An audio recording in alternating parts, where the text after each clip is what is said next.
my hat goes off because there's a lot of work in doing this. Talk about your love for Christmas and your kids as a great family person and the guy that you are. Yeah, I was so happy to have an opportunity to work on this movie, I Am Santa Claus, because I had been a well-known, long-time, year-round Christmas fanatic, and I had been inside the red suit, but never really had a chance to be the guy, the head honcho.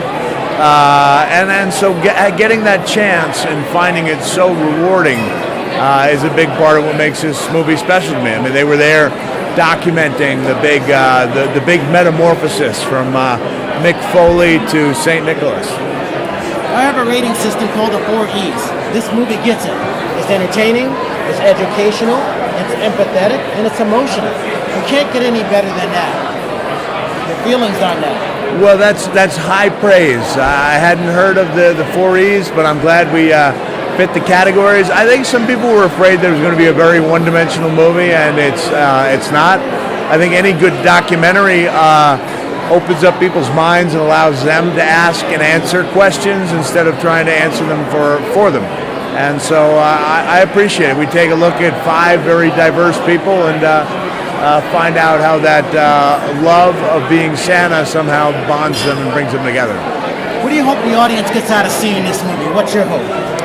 Well, first and foremost, when you work so hard on a movie, especially a low-budget documentary that has little chance of being a huge success, you want to entertain people.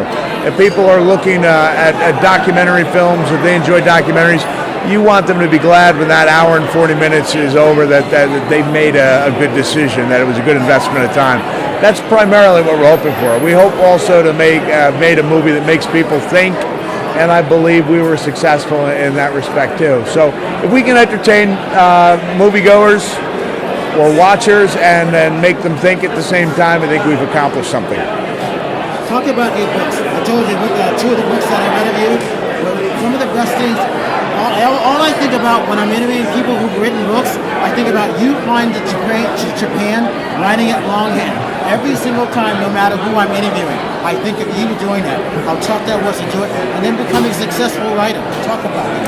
Well, yeah, it was important for me. I mean, I needed to feel like there was a struggle. You know, there's absolutely no struggle if you have a ghostwriter doing the work for you.